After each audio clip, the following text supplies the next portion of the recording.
But Savitri व्रत की सबों को बहुत बहुत बधाई।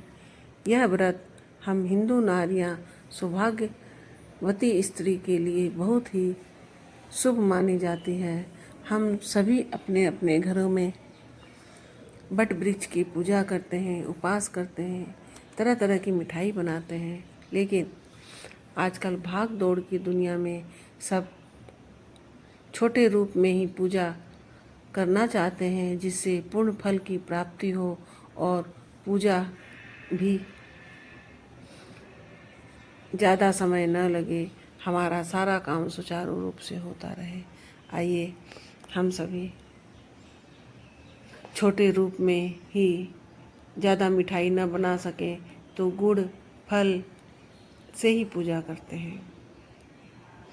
पूजा बट वृक्ष के नीचे से डाली खुद न तोड़े, तोड़वा के किसी से ले ले और फिर उसी के पत्ते उठाकर यहाँ पर श्रृंगार करें। माँ को सुहाग की चीज़ चढ़ाई जाती है। यहाँ माता को हरी मेहंदी चढ़ाएं, हरे हरे पत्ते माँ को समर्पण। आइए बट सावित्री की कथा सुने। एक राजा था, उसकी बहुत ही प्यारी बेटी थी। वह सभी बहुत सुंदर और सभी कार्य में दक्ष। उसका नाम सावित्री था। उसके पिता बहुत रिश्ता खोजे, किंतु कहीं उसकी बात नहीं बनी। उसकी उम्र बढ़ती जा रही थी। पिता माता बहुत ही चिंता में थे। फिर एक दिन वह सावित्री राजकुमारी तीर्थाटन के लिए निकली, तो उसे रास्ते में एक बहुत ही सुंदर नवयुवक राजकुमार जैसा दिखने वाला हल चलाता मिला। वह उसी को अपना पति स्वीकार कर ली और उससे जाके बात की, आप कौन हैं, क्या हैं। तब सारी बात जानकारी में आई कि उनका नाम सत्यवान है और वह कहीं का राजा है। उसका राजपाट सब छीन लिया गया है और वह अपने अंधे माता पिता को साथ लेकर रहता है और उनकी सेवा करता है। राजकुमार होते हुए भी वह गरीबों की सी जिंदगी बिता रहा है। वह घर आके अपने पिता से सब बात बोली, पिताजी मुझे सत्यवान से ही शादी करनी है और वह राजा है किंतु वह गरीब है। पिता ने माँ ने पहले तो उसे बहुत मना की, किंतु बेटी बोली, पिताजी मैं उसे मन से अपना पति मान चुकी हूँ, मैं शादी करूँगी तो सत्यवान से ही करूँगी।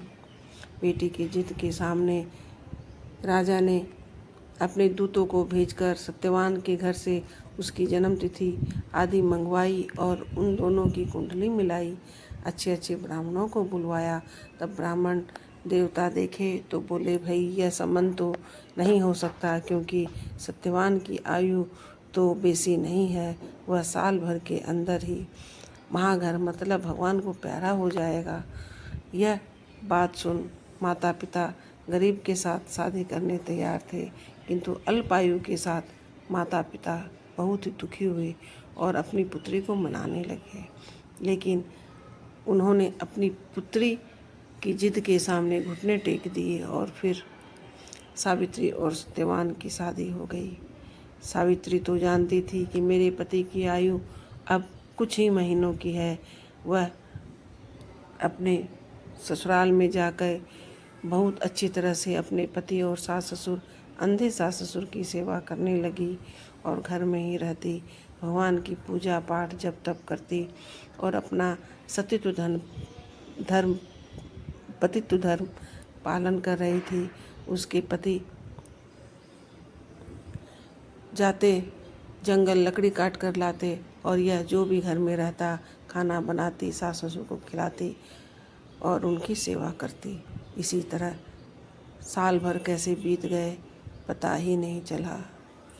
एक दिन अब धीरे धीरे वह दिन भी आ गया जब उनके पति की आयु अंतिम दिन तक पहुंची। तब वह अपनी सास से बोली, माता जी अगर आपकी आज्ञा हो तो मेरी एक इच्छा है। माता बोली, हाँ बहू बोलो, आज तक तुमने कोई इच्छा नहीं मांगी, क्या चाहती हो। वह बोली, मैं आपके पुत्र के साथ उनके साथ लकड़ी काटने जाना चाहती हूँ। तब उसकी माँ अपने पुत्र से कही, सत्यवान तुम मेरी बहू को लेता जा, आज तक यह कुछ भी नहीं मांगी है, आज यह तेरे साथ जंगल ही तो जाना चाहती है, इसे ले जा। माँ की आज्ञा सत्यवान ने मानी और अपनी पत्नी सावित्री को लेकर जंगल में पहुँचा।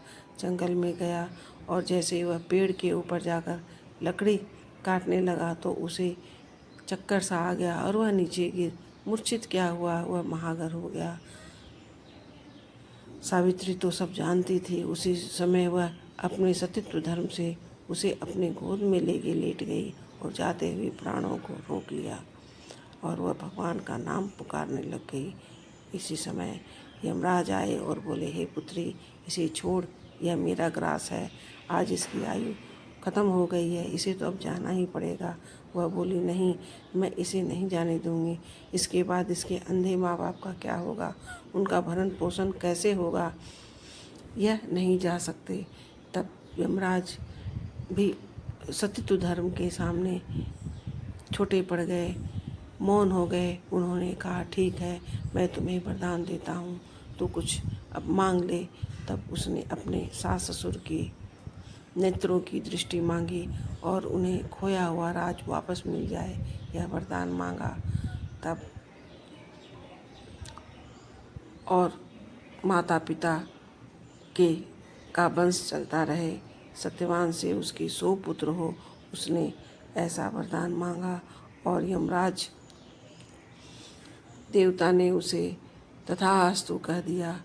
और फिर वह बोले, अब तू सामने से हट और मुझे सत्यवान को ले जाने दे, क्योंकि जिसकी आयु पूर्ण हो जाती है वह कोई भी मनुष्य इस धरती पर नहीं रहता, उसे जाना ही पड़ता है।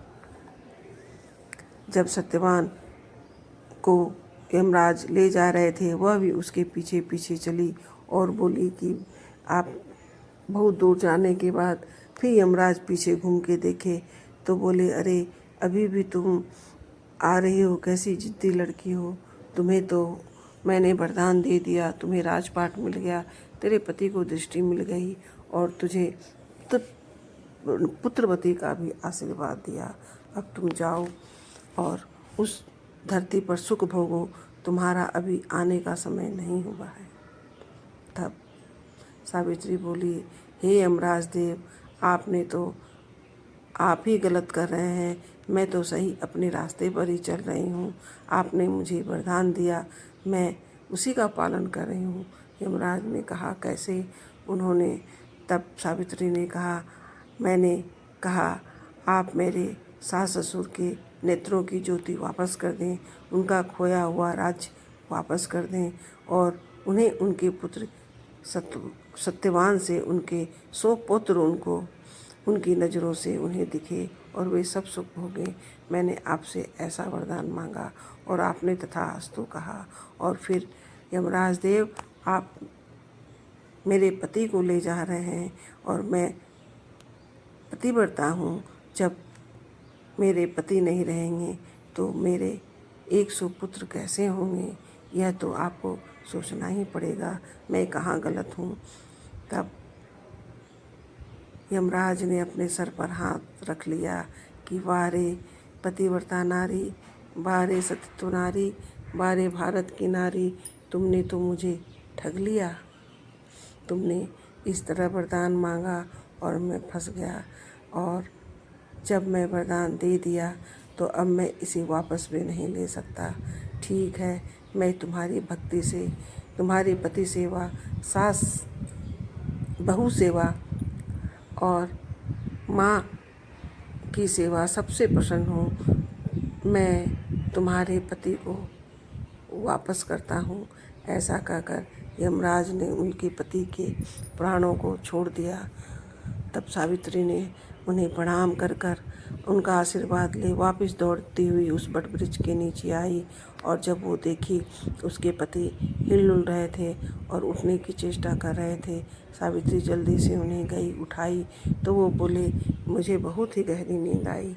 सावित्री ने कहा, आपको नींद नहीं, अब तो यमराज के घर चले गए थे, वहाँ से वापस आए हैं। फिर वो दोनों पति पत्नी भगवान को नमस्कार कर अपने घर गए। वहीं पर सावित्री माँ ने पेड़ की पूजा की, जिस पेड़ से के नीचे से उनके प्राण वापस आए वह बट वृक्ष था।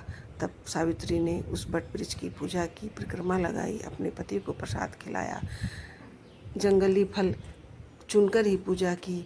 उस दिन से यह व्रत सभी सुहागन करती है।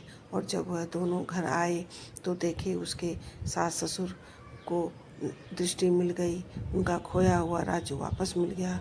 दोनों पति पत्नी सास ससुर राजा रानी बन आराम से रहने लगे और वह राजकुमार और बहू बन अपना जीवन बिताने लग गए। सावित्री के माता पिता भी बहुत प्रसन्न हुए। उन्हें अपनी प्यारी पुत्री पर बहुत ही प्रेम आया कि मेरी पुत्री सही में भाग्यशाली है, सतीत्व रखने वाली है। और वो लोग भी अपनी पुत्री से मिलने गए। उन लोगों का जो मन मुटाव हो गया था वापस प्रेम में बदल गया। ऐसा करने से हमें भी ऐसी पूजा करनी चाहिए और माँ से यही वरदान मांगना चाहिए, हे माँ, मेरा पीहर और ससुराल सभी बना रहे, हमें कोई जीवन में परेशानी नहीं आए, मेरा सुहाग अमर हो। जो भी यह कथा सुने, कहे या पूजा करे, उसे सबको माँ अभय वरदान देना, उसे सदा सुहागन का आशीर्वाद देना, उसके सास ससुर पूरे घर कुनबे को करना। ऐसा कहकर माँ से प्रार्थना करें, पूजा करें और जो अच्छा हाथ में लिए हैं वह छोड़ दें। और फिर एक छोटी सी कहानी गणेश जी की बोलना चाहिए, क्योंकि गणेश जी हमारे लेखन दाता है। भगवान को सब वही लिख के बताते हैं। ना हो तो 7 बार गणेश जी बोल के ही प्रणाम करें। हे गणेश जी महाराज, हमारी पूजा अधूरी हो तो उसे पूरी लिखना, अगर पूरी हो गई तो भगवान को के खाते में लिखना। भगवान को हरी हरी मेहंदी सावित्री माता को चढ़ाई है मैंने, बहुत ही प्यारी मिली। जय श्री कृष्णा, राधे राधे। आप सब भी कुछ भूल चूक हुई हो माँ से माफ़ी मांगें, व्रत करें। और सबसे पहले व्रत में ठंडा ही जो चना मूंग भिजाते हैं उसी को मुंह में डालें, या शरबत शिकंदी या कोई फल खा के बाद में कोई मिठाई पुआ